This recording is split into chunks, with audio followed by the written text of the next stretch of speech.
대극장. 이제 이야기는 기나긴 시간의 바다를 훌쩍 건너뛰어 20년 뒤의 한 건축가에게로 우리를 안내한다.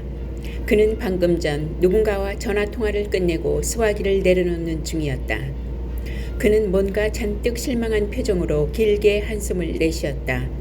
그리고 피곤한 듯 얼굴을 손바닥으로 비비며 중얼거렸다. 그렇겠지. 그게 지금까지 남아있을 리 없겠지. 그럼 이제 다 틀린 건가? 그는 자리에서 일어서서 위스키를 한 잔 따라 들고 도시의 불빛이 반짝이는 창가로 걸어갔다. 그는 큰 좌절감에 사로잡힌 듯 한동안 창밖에서 눈길을 돌리지 못했다. 그러다 단숨에 위스키를 들이켰다. 그리고 혼잣말로 중얼거렸다. 그래도 한번 가봐야겠어. 내 눈으로 직접 확인한 다음에 공사를 시작해도 늦진 않을 거야. 잠시 후 그는 서둘러 여행을 떠날 짐을 꾸리고 있었다. 건축가는 매우 조용한 사람이었지만 자신의 목표가 뭔지 정확하게 알고 있는 사람이었다. 일찍이 해외에서 유학을 하고 돌아온 그는 건축계의 일명 혁명을 일으켰다. 그는 건축의 개념을 새롭게 정립했으며 건축을 단순한 공학의 차원에서 예술의 경지로 끌어올렸다는 평가를 받았다. 자연스럽되 거칠지 않고 아름답되 요란스럽지 않으며 실용적이되 천박하지 않고 조화롭되 인공적이지 않은 건물을 짓는 것이 바로 그의 건축학의 모토였다. 그것은 매우 엄격한 통제력과 뛰어난 예술적 영감이 필요한 일이었다.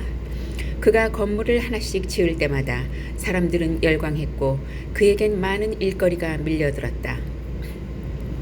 하지만 그는 신중하게 일을 선택했다. 그는 관습적인 것을 두려워했으며 자신의 재능이 부자들에게 이용당하는 것을 경계했다. 그에게 검은 양복을 입고 선글라스를 쓴 2명의 사내가 은밀히 찾아온 것은 1년 전의 일이었다. 그들은 국가의 보위와 관련된 비밀 정보를 다루는 자들이었다. 그들은 그에게 장군의 지시, 아니 명령이라며 하나의 문건을 전달했다. 문서엔 새로운 건물을 짓는 데 필요한 제반 사항이 꼼꼼하게 적혀 있었다. 그 새로운 건물이란 바로 대극장이었다. 그는 단번에 흥분했다.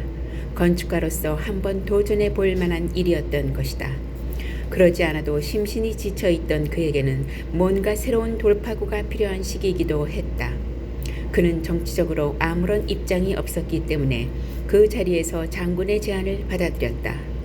혹 거절했더라도 결국은 그가 설계를 맡을 수밖에 없었겠지만 지하실에 끌려가는 불상사를 모면한 건 어쨌든 다행스러운 일이었다.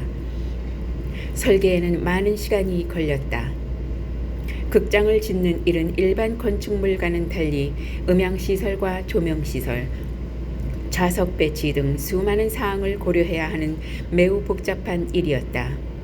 기관원들은 수시로 그에게 전화를 걸어 독촉을 했다. 어찌된 일인지 그들은 몹시 서두르고 있는 인상이었다. 거기에는 그럴 만한 이유가 있었다. 장군은 북쪽과 평화조약을 추진했다. 실제 속내야 알 수 없지만 장군이 보낸 특사들은 바쁘게 북쪽을 오가며 회담을 열었다. 회담의 성과는 매우 만족할 만했으며 획기적인 평화 방안을 도출해낼 희망도 보였다. 그런데 남쪽의 특사들은 북쪽으로 회담을 하러 갔을 때 그들은 놀라운 건축물을 하나 보았다. 그것은 거대하고 호화로운 대극장이었다. 북쪽의 장군은 그 건축물을 매우 자랑스럽게 여겼다. 그 사실은 곧 장군의 귀에 들어갔다. 장군은 긴장했다. 자신들이 북쪽에 비해 뒤처져 있는 게 아닌가 하는 불안감에 그는 신경이 잔뜩 곤두섰다.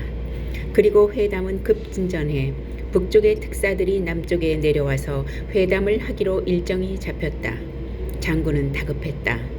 그는 북쪽의 특사들이 내려오기 전에 그들이 묵을 호텔에서 내려다 보이는 장소에 북쪽의 극장 못지않은 대극장을 짓기로 결심했다. 그것은 아무도 모르게 은밀히 추진되어야 했다. 그 일이 북쪽에 관련이 있었기 때문이었다. 당시엔 무슨 일이든 북쪽과 관련이 있는 것은 무조건 기밀로 취급되었다. 건축가에게 이를 의뢰한 것이 공식적인 정보기관이 아니라 비밀기관인 까닭도 거기에 있었다. 건축가는 다행히 계획안 기간 안에 설계를 마쳤다. 그런데 문제는 시공이었다. 그는 특별한 건축물이 될 대극장의 자재를 고르는데 더없이 신중했다. 시멘트는 천박해 보였고 대리석은 위압적이었으며 나무는 실용적이지 못했다. 대극장은 모든 사람들이 이용할 수 있는 장소로서 그것을 이루고 있는 자재는 대중적인 친근감과 예술적인 무게감을 동시에 갖춘 것이라야 했다. 그가 오랜 고민 끝에 선택한 것은 바로 점토벽이었다. 단지 흙과 물 그리고 불로만 이루어진 그것은 다른 무엇보다도 가장 오래된 건축 자재였으며 문명과 자연의 가장 이상적인 조합물이었다. 하지만 그는 점토벽들이 붉은 벽이라는 이유로 기관원들과 한동안 마찰을 빚어야 했다. 붉은색이 빨갱이를 연상케 한다는 거였다.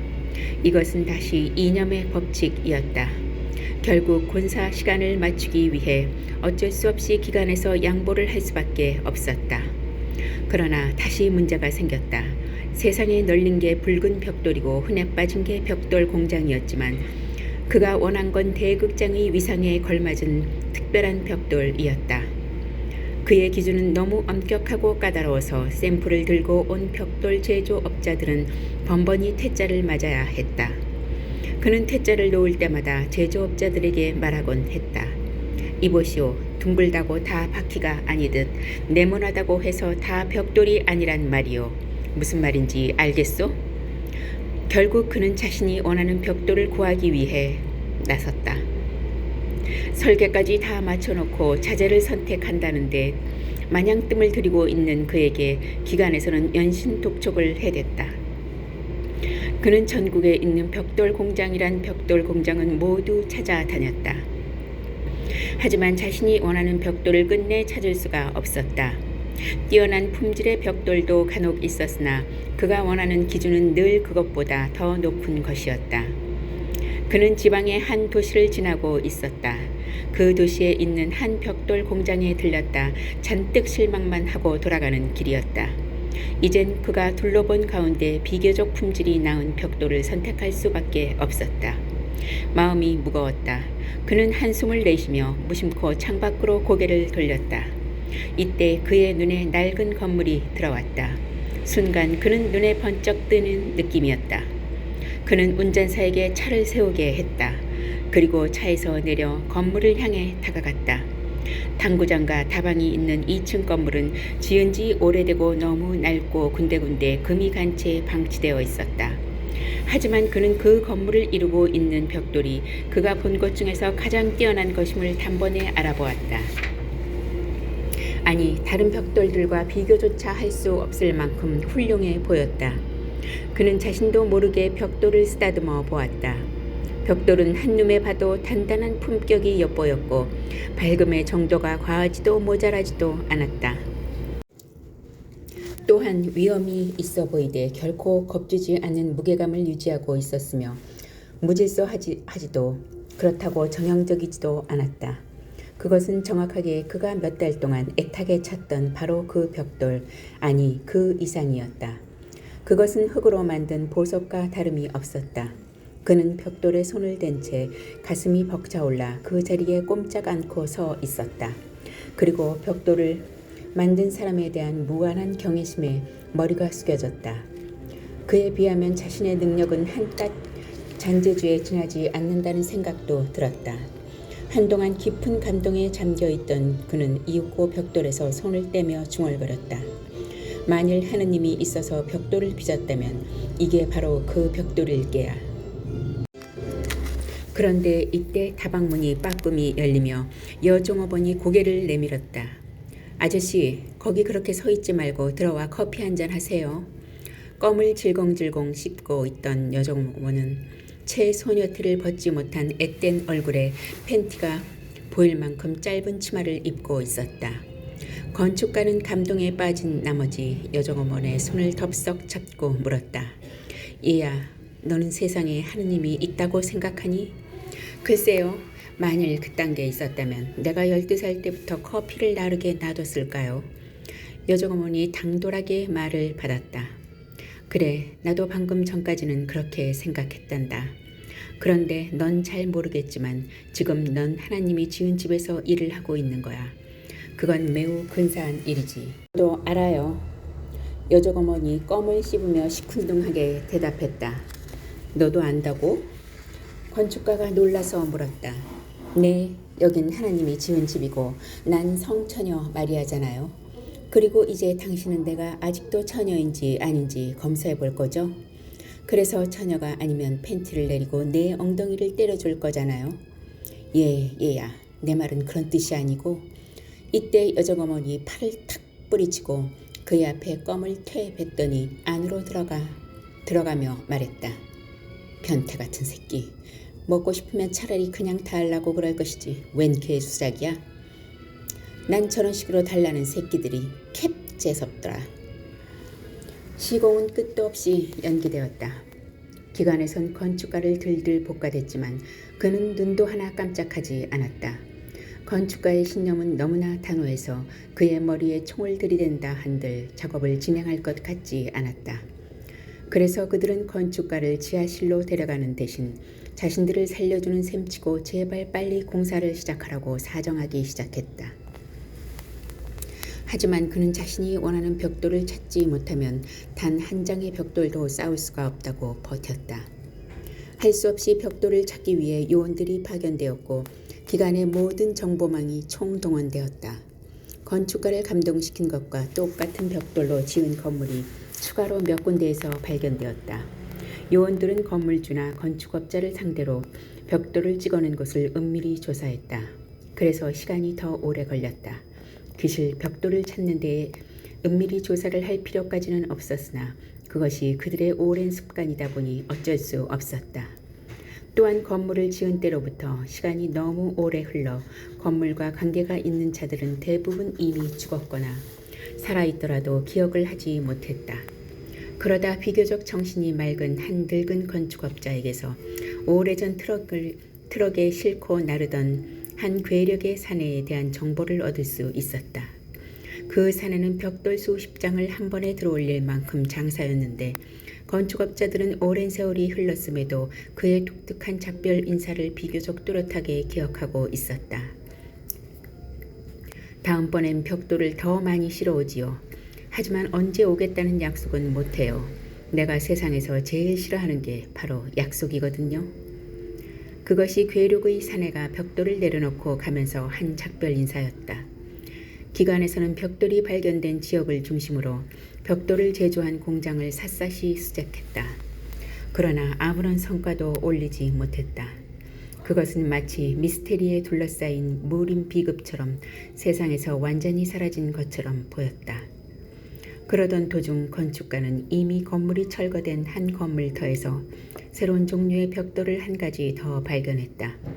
그것은 비록 자신이 찾던 벽돌보다는 못했지만 그가 본 어떤 벽돌보다도 품질이 뛰어났으며 제조 공법이나 제조면에 있어서 그가 처음 발견했던 벽돌과 서로 일치하는 점이 많았다.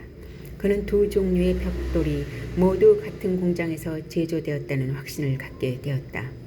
한 대학 연구소에 조사를 의뢰한 결과 건물터에서 발견된 벽돌은 건축가가 찾던 원래의 벽돌보다 20여 년 이상 앞에서 제조되었다는 사실이 밝혀졌다. 그 벽돌이 중요한 단서가 된 이유는 바로 벽돌 옆에 찍힌 인장 때문이었다. 그가 새로 발견한 벽돌에는 한결같이 평대기화라고 쓴 인장이 선명하게 남아 있었다. 이제 조사는 벽화란 공장을 찾는 것으로 집중되었다. 요원들은 곧 벽돌이 집중적으로 발견된 한 도시에서 평대에 관한 많은 정보를 수집할 수 있었다. 그것은 이미 수십 년 전에 사라진 도시였다. 그들은 오래된 철도 연감에서 평대라는 지명을 어렵게 찾아내 어렴풋하게나마 그 위치를 짐작할 수 있게 되었다. 또한 당시에 살았던 늙은이들로부터 오래전 인근에 있는 한 도시에 큰 불이나 사람들이 모두 다 타 죽었다는 소문을 들었다는 증언도 얻어낼 수 있었다. 그리고 마침내 그들은 어릴 때 평대에서 살다 대화재 이후로 도시를 떠났다는 한 늙은이의 희미한 기억에 의지해 비극 속에 묻혀버린 도시 평대를 찾아낼 수 있었다. 건축가가 처음 벽돌을 발견한 때로부터 6개월이 지난 뒤의 일이었다.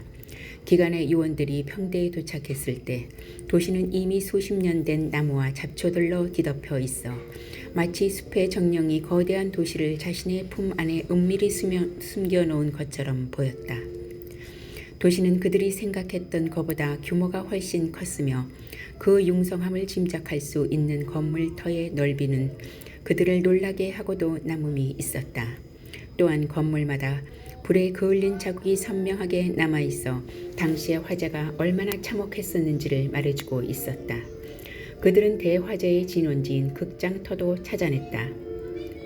고래 모양을 한 건물은 이미 무너진 지 오래였지만 치마폭처럼 펼쳐진 대리석 계단과 드넓은 광장은 그 원형을 그대로 유지하고 있어 당시 극장 건물이 얼마나 호화로웠는지를 짐작해 해주었다.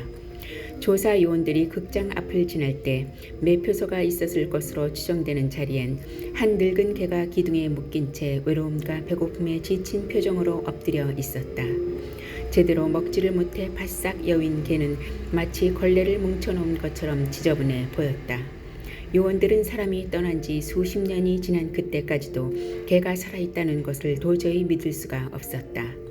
그들은 혹 인근 마을의 누군가가 최근에 개를 묶어놓지 않았나 의심했지만 개의 목을 옥죄고 있는 쇠사슬은 오랜 세월 비바람을 맞은 듯 두꺼운 녹으로 뒤덮여 있었다. 한 요원이 줄을 풀어주기 위해 손을 대자 쇠사슬은 힘없이 바스라져 내렸다. 하지만 그 가엾은 명교는 쇠사슬이 풀린 뒤에도 그 자리에 엎드린 채 진물이 흘러내리는 눈을 꿈뻑이며 매표소 앞을 떠나지 않았다. 그로부터 나흘 뒤 건축가는 기관으로부터 전화를 받았다. 그날 오후 마침내 요원들이 평대 벽화로 알려진 공장터를 찾아냈다는 거였다. 벽돌 공장을 찾아내는데 나흘이나 걸린 이유는 공장이 있던 자리가 평대에서 멀리 떨어져 있는 데다 그 일대가 온갖 잡초와 가시덤불로 우거져 진입로를 찾는데 이틀을 소비했기 때문이었다. 힘겹게 진입로를 헤치고 공장 입구까지 들어가 본 결과 공장은 이미 수십 년 전에 폐쇄되어 숲을만 무성한 벌판이 되어 있었다. 요원들은 건축가에게 공장이 이미 오래전에 문을 닫았다는 말과 함께 자신들은 더 이상 기다려줄 수 없으니 빨리 시공을 하라는 명령을 전했다. 만일 더 이상 고집을 피운다면 그를 배제하고 공사를 진행할 수밖에 없다는 말도 덧붙였다. 건축가는 잔뜩 실망했다. 그는 알았다고 짧게 대답하고 전화를 끊었다. 하지만 그는 자신의 눈으로 직접 공장을 확인하고 싶었다. 이미 오래전에 공장이 폐쇄되었다는 말은 들었지만 벽돌을 만든 장소에 직접 가보고 싶은 생각이 들었다. 더 이상 미련을 가져봐야 소용없다는 것을 확인하고 싶었다. 그제야 비로소 몇 달 동안 자신을 사로잡은 벽돌에 대한 집착에서 벗어날 것 같았다. 전화를 받은 지 30분 뒤 그는 조용히 혼자 차를 몰고 공장을 향해 밤길을 떠났다. 그 공장 진입로에 도착한 것은 다음날 새벽 해질 무렵이었다. 그는 기찻길 아래 굴다리를 지나 요원들이 낸 길을 따라 공장을 향해 걸어갔다. 요원들은 하루 전날 이미 모두 철수를 한 뒤였다. 어찌된 일인지 진입로는 사람의 발길을 허락하지 않으려는 듯 한 길이 넘는 온갖 독풀들과 가시덤불이 촘촘하게 엉켜 있어 쥐새끼 한 마리 드나들기도 힘들 정도였다. 이 때문에 요원들은 낫과 톱 등을 동원해 빽빽하게 뒤엉킨 초목을 베어내어 조금씩 힘겹게 전진해야 했다. 덕분에 건축가는 어렵지 않게 공장에 접근할 수 있었으나 길은 공장 입구에서 끊겨 있었다. 입구엔 나무로 만들어 세운 푯말이 반쯤 썩은 채 서 있었고 그 푯말엔 평대벽화란 글씨가 희미하게 남아 있었다. 건축가는 푯말 앞에서 자신의 좌절을 확인했다. 푯말 너머 공장들은 부서진 가마 사이로 개망초만 무성히 사람의 자취가 끊어진 지 오래임을 말해주고 있었다. 건축가는 길게 한숨을 내쉬며 담배를 피워 물었다. 신랑 같은 기대는 무너지고 모든 건 불을 보듯 명확해졌다. 하지만 선뜻 발길을 돌릴 수 없었다. 그는 가시덤불 너머에 있는 공장 안으로 직접 들어가 보고 싶었다. 들어가서 도대체 어떤 방식으로 벽돌을 구웠는지 그 단서라도 한번 찾아보고 싶었다. 건축가는 바짓단을 양말 사이에 말아놓고 길을 헤치며 앞으로 나아가기 시작했다. 아무런 장비도 없이 독풀과 가시덤불이 빽빽하게 엉켜있는 풀숲을 헤치고 나가는 건 쉬운 일이 아니었다. 더구나 발밑은 발이 푹푹 빠지는 늪지대라 걸음을 떼는 것조차 쉽지 않았다. 그는 포기하지 않고 앞으로 조금씩 나아갔다. 가시덤불은 마치 어떤 의지라도 가지고 있는 것처럼 그를 안으로 들어오지 못하게 밀어내며 완강하게 저항했다. 입구에서 공장 마당까지는 불과 30여 미터에 불과했지만 그는 무려 1시간이 넘게 가시덤불과 싸워야 했다. 그리고 어느 순간 마침내 그는 아이가 엄마의 자궁에서 쑥 빠져나오듯 가시덤불을 벗어나 공장 마당으로 들어섰다. 마당엔 다른 잡초는 눈에 띄지 않고 오로지 개망쪽만이 하얗게 꽃밭을 이루고 있었다. 신기한 일이었다. 마당 한쪽엔 짐승의 뼈로 보이는 뼈들이 여기저기 흩어져 있었으며 벌통으로 보이는 썩은 나무통이나 몇 개나 뒹굴고 있었다. 살림집으로 쓰인 듯한 건물은 이미 폭삭 주저앉아 그 위에도 개망초가 무성했다. 건축가는 공장을 천천히 둘러보다 부서진 가마를 향해 다가갔다. 가마는 이미 오래되어 반쯤 부서져 있었다. 그는 뭔가 풀리지 않는 수수께끼의 해답을 얻으려는 듯 가마를 손으로 쓰다듬어 보았다. 가마에 손을 얹고 있는 동안 그는 이상한 설렘에 가슴이 두근거렸다. 이윽고 그는 가마에서 손을 떼고 고개를 들었다. 그리고 그는 보았다. 공장 뒤편 드넓은 벌판에 가득히 쌓여있는 붉은 벽돌을. 그는 자신의 눈을 믿을 수가 없었다. 가슴은 쿵쾅거리며 뛰어대고 입에선 비명이 터져나올 것 같았다. 오랜 세월 잡초에 묻어있던 벽돌이 마침내 세상의 모습을 드러내는 순간이었다. 건축가는 다리에 힘이 풀려 가마를 손으로 짚은 채 눈앞에 펼쳐져 있는 벽돌을 바라보았다. 벽돌은 너른 벌판을 모두 뒤엎고도 모자라 멀리 계곡 아래까지 쌓여 있었다. 한눈에 봐도 그 양이 엄청나 대극장을 여러 개 짓고도 충분히 남을 정도였다. 그 모든 게 한 인간이 이룩한 것으로 치자면 참으로 놀랍고도 감동적인 결과물이었다. 전날 요원들이 입구에까지 와서도 벽돌을 발견하지 못한 것은 한 길이 넘게 눈앞을 가로막고 있는 잡초와 공장 마당에 길게 늘어선 가마들 때문이었다. 수십만 장, 아니 수백만 장의 벽돌들은 제각기 생명을 가진 듯 저녁 노을 아래 거대한 파도처럼 꿈틀거렸다. 벽돌을 바라보고 있던 건축가는 숭고한 감동에 자신도 모르게 눈시울이 뜨거워졌다. 그리고 곧 눈물이 주르르 흘러내렸다. 그는 떨리는 목소리로 혼자 중얼거렸다. 이건 정말이지. 믿을 수 없는 기적이야. 때마침 벌판 너머 서쪽 하늘엔 노을이 지고 있었다. 붉은 벽돌은 노을빛과 어우러져 거대한 들꽃처럼 활활 타오르고 있었다. 참으로 장엄한 광경이었다. 춘희 혹은 여왕. 독자 여러분, 밀려오는 졸음을 쫓고 조금만 더 들어보시라. 우리는 이제 드디어 기나긴 여정의 끝에 도달해 있다. 공장 일대를 탐사하던 요원들이 가마 옆에서 사람의 것으로 보이는 유골을 한 구 발견한 것은 건축가가 가시덤불을 헤치고 들어가 벽돌을 발견한 지 이틀이 지난 뒤였다. 마당엔 온갖 짐승의 뼈가 널려 있어 그들은 처음엔 그것이 사람의 것임을 알아채지 못했다. 연구소에 보내 검사를 의뢰한 결과 유골의 주인공은 여자로 밝혀졌으며 죽은 지 10년쯤 지난 것으로 판명되었다. 그들은 여자치고는 유난히 골격이 큰 유골에 이상한 점을 한 가지 더 밝혀냈는데 그것은 아래팔의 뼈가 두 갈래가 아니라 하나였다는 것이었다. 검시를 담당한 연구원은 말했다. 다른 건 몰라도 이 여자는 틀림없이 엄청나게 힘이 셌을 거야. 여러 가지 정황으로 미루어 그 많은 벽돌을 찍어낸 것이 바로 그 유골의 주인공이라는 사실이 밝혀지자 건축가는 그 통뼈의 주인공에게 존경의 마음을 담아 붉은 벽돌의 여왕이란 칭호를 붙여 주었다. 그리고 드디어 대극장의 공사가 시작되면서 문제의 벽돌이 한 신문을 통해 소개되자 곧이어 벽돌을 둘러싼 수많은 이야깃거리가 매스컴을 장식했다. 당시 벽돌 공장을 다녔다는 사람의 증언에서부터 사실은 벽돌을 만든 진짜 주인공이 따로 있다는 주장에 이르기까지 온갖 보도들이 난무해 나중에는 어떤 게 진실이고 어떤 게 거짓인지조차 판단하기 어려울 지경이었다. 거의 매일이다시피 새로운 사실이 추가되었고 거의 매일이다시피 정정 보도가 뒤따랐다. 그렇게 요란하게 떠들던 한 여자의 벽돌공은 그 아름다운 이름을 세상에 전했다. 춘희. 그것이 바로 대극장을 지은 벽돌을 구워낸 주인공의 이름이었다. 이제 이야기는 다시 우리가 한동안 잊고 있던 가엾은 우리의 주인공 춘희에게로 돌아간다. 그날 아침 차가운 눈밭에서 싸늘한 아이의 죽음을 끌어안고 울부짖던 춘희는 아이를 골짜기 아래 작은 언덕에 묻고 공장으로 돌아왔다. 아이의 무덤 앞에는 아무런 표식도 없었으며 더 이상의 통곡도 없었다.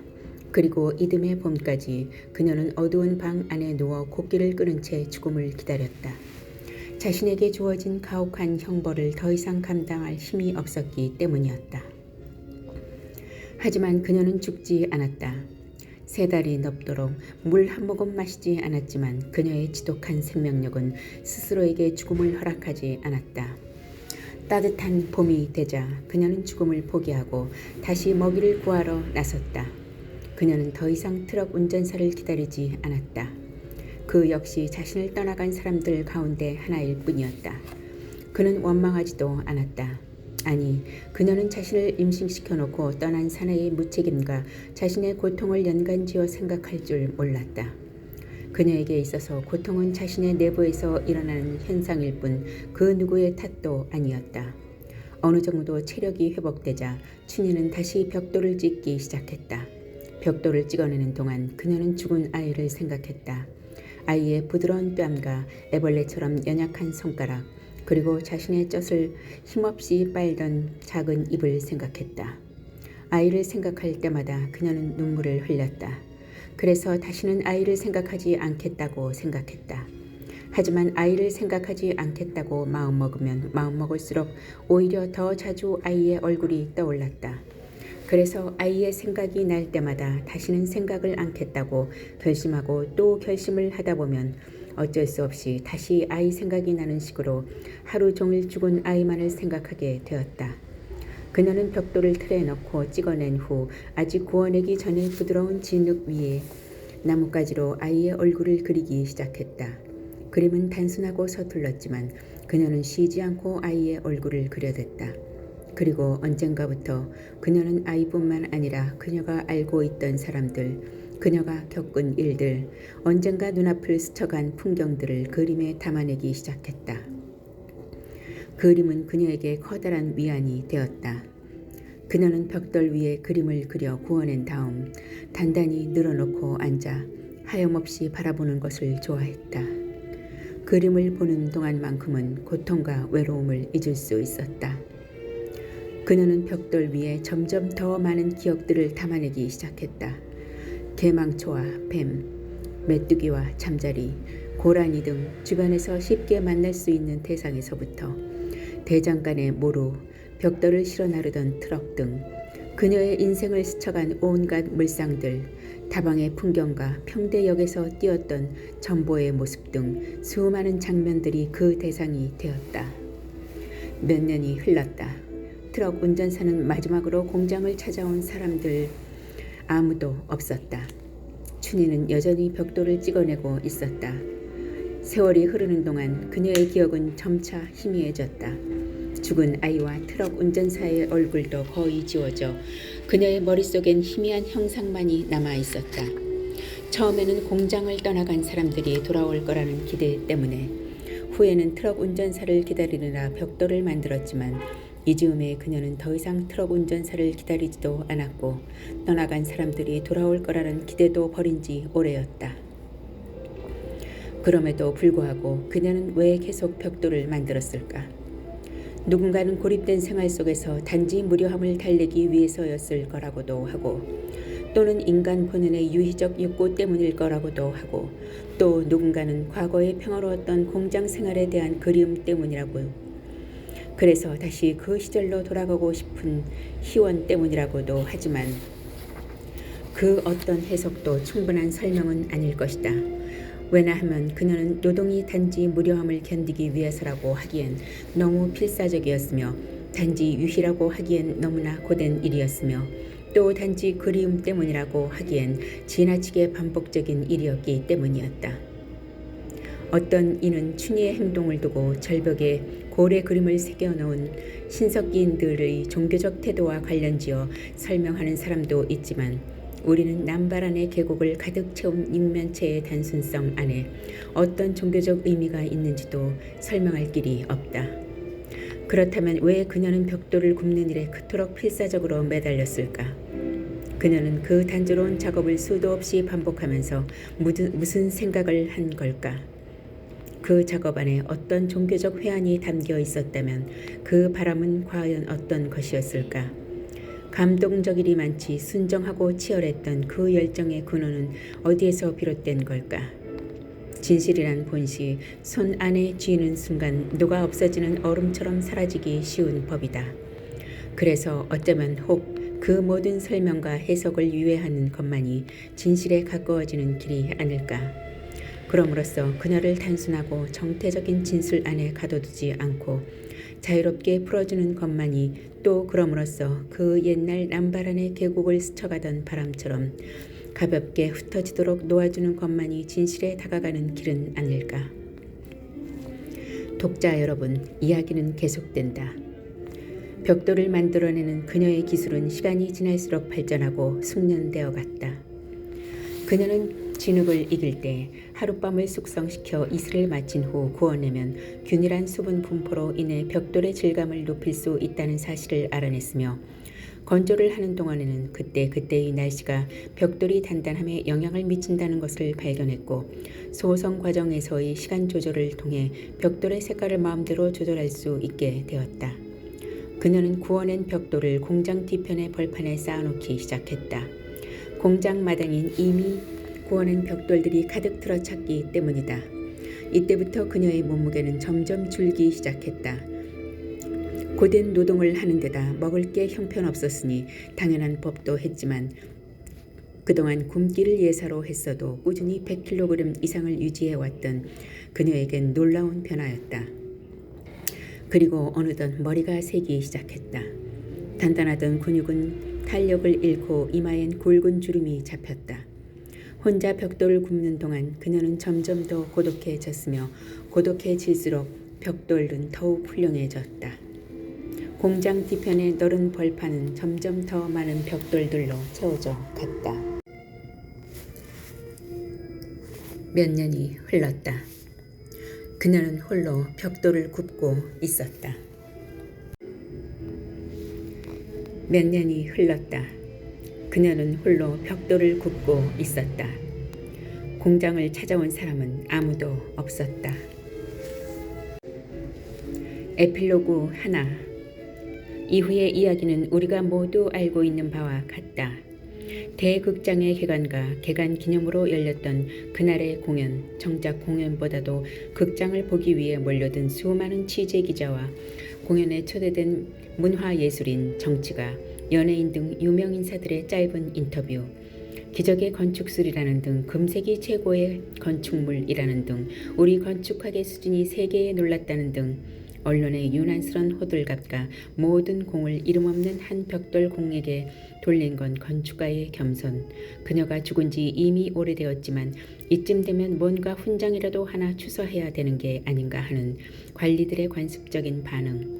훈장을 주긴 주되 산업 훈장을 줄 것이냐 아니면 문화 훈장을 줄 것이냐를 두고 벌인 부처간의 논쟁.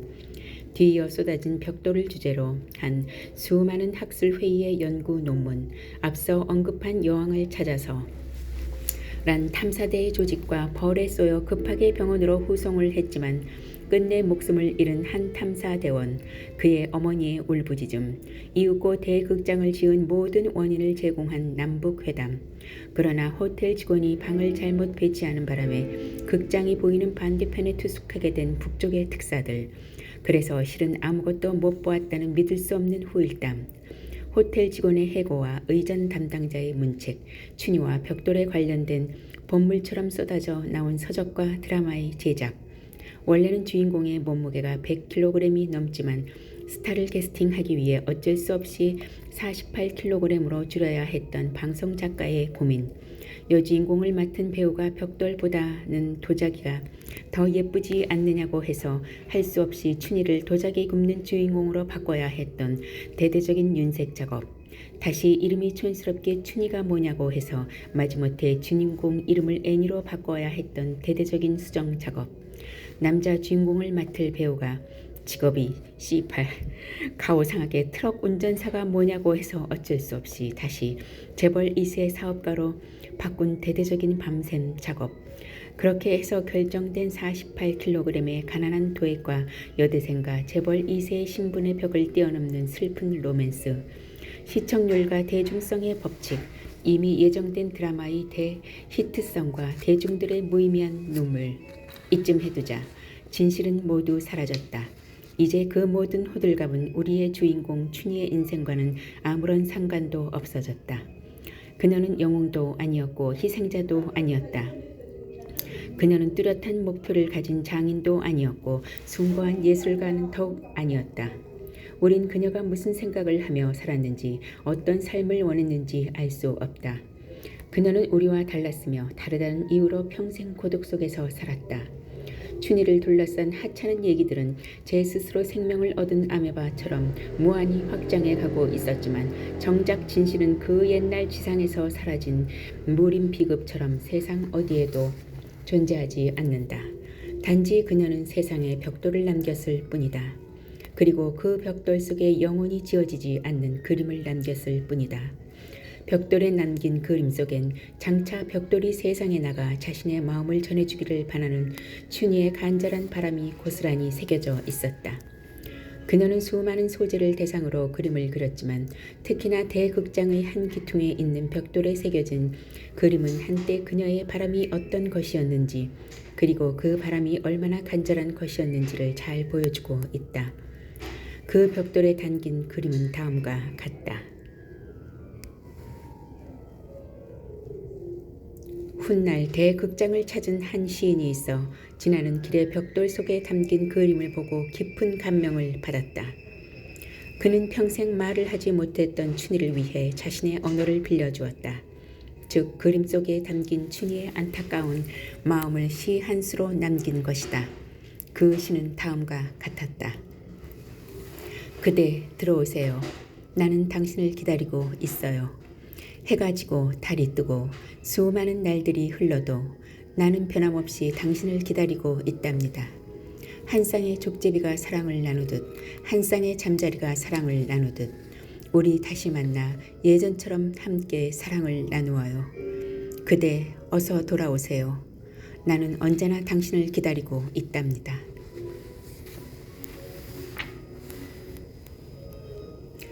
에필로그 2. 따뜻한 봄날 오후였다. 춘희는 벽돌 가마에 기대어 앉아 있었다. 바야흐로 죽음은 이제 그녀의 코앞에 다가와 있었다. 그녀의 모습은 어느덧 백발이 성성한 노파의 모습이었다. 몸은 참혹하게 야위었고 천영처럼 평생 그녀를 따라다녔던 살은 단 한 점도 남아있질 않아 당시 그녀의 몸무게는 30kg이 채 안 될 정도였다. 따뜻한 봄 햇살은 그녀의 메마른 육체 위에 쏟아지고 있었다. 그녀는 눈을 감은 채 어서 일어나 벽돌을 만들어야지 생각했다. 하지만 몸은 천근만근 무거웠고 손가락 하나 까딱할 수 없었다. 그녀가 힘겹게 눈을 떴을 때 눈앞엔 꿈인 듯 생시인 듯 코끼리 전보가 서 있었다. 그는 주변에선 여전히 하얀 광채가 뿜어져 나왔다. 그의 몸뚱이는 빛에 가려져 그저 둥근 원형의 빛만 느껴질 뿐이었다. 전보는 그녀 앞에 다가와 어서 타라는 듯 등을 내밀었다.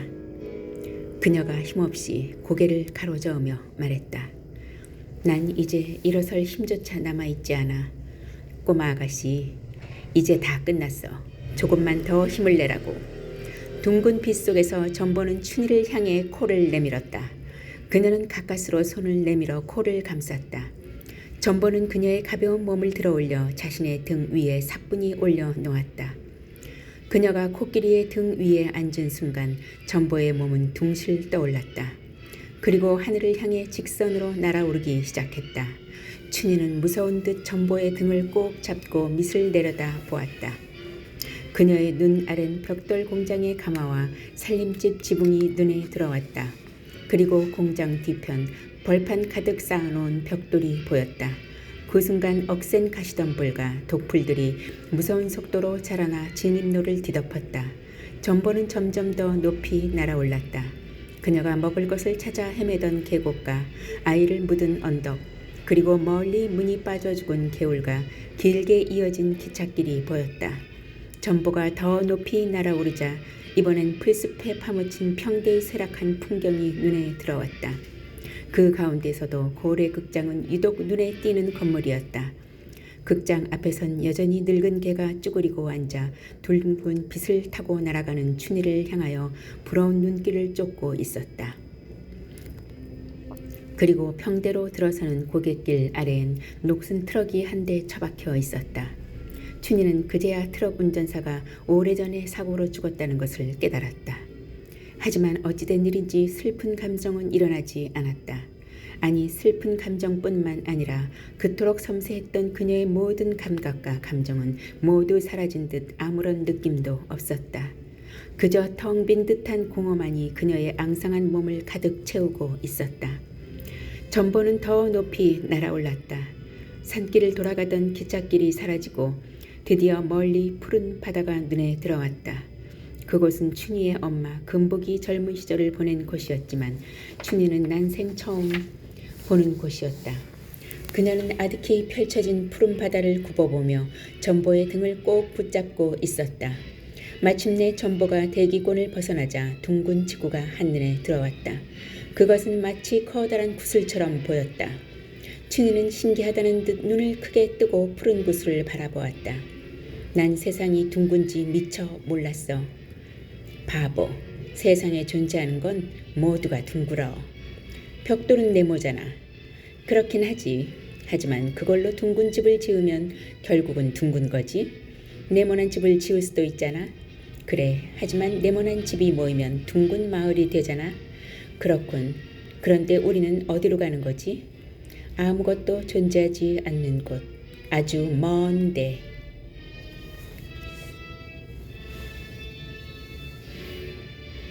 전보가 대답했다. 춘희는 그냥 무심하게 어딘지 알겠다는 듯 고개를 끄덕였다. 그러는 동안 푸른 구슬은 점점 작아져 손톱만큼 작아져 있었다. 하늘엔 무수히 많은 별들이 떠 있었다. 이윽고 전보는 광대한 성간의 바다에 도달했다. 실제로 전보가 날아가고 있는 속도는 상상할 수 없을 만큼 무시무시하게 빠른 속도였지만 성간에는 아무런 저항도 없었기 때문에 마치 깊은 바닷속을 헤엄치듯 한없이 고요하기만 했다. 그리고 어느 순간 춘희는 문득 자신의 몸이 전보처럼 광채에 휩싸여 있는 것을 발견했다. 그녀는 빛에 둘러싸여 점점 투명해지는 자신의 몸을 내려다보며 말했다. 여기는 아주 고요해. 그런데 이때 문득 춘희는 자신의 입에서 실제로 목소리가 흘러나오는 것을 듣고 깜짝 놀랐다. 그것은 틀림없이 지상에서 한마디도 한 적 없는 그녀 자신의 목소리였다. 목소리는 마치 나뭇잎을 스치는 바람처럼 부드럽게 희미했다. 전보는 그녀가 자신의 목소리에 놀라는 것을 알고 빙그레 웃었다. 전보는 계속 날아갔다. 얼마나 빠른 속도인지 알 수 없었다. 그것은 곧 안드라메다 성운 근처 어디쯤을 날고 있었다. 하지만 움직임이 전혀 느껴지지 않아 마치 그 자리에 멈춰있는 것처럼 보였다. 어느 순간 춘희와 전보의 몸은 투명해지는 동시에 빛이 떨어져 나가는 듯 점점 지워지고 있었다. 그것은 마치 물속에서 설탕이 녹는 것과 같았다. 춘희가 놀라 물었다. 우린 어떻게 되는 거지? 우린 사라지는 거야. 영원히. 하지만 두려워하지 마. 내가 나를 기억했듯이 누군가 너를 기억한다면 그것은 존재하는 것과 마찬가지니까. 춘희는 뭔가 더 질문하려고 했지만 미처 입을 뗄 사이도 없이 둘의 모습은 순식간에 사라져 광대한 성간에는 희미한 목소리만 남게 되었다. 꼬마 아가씨, 안녕. 코끼리, 너도 안녕.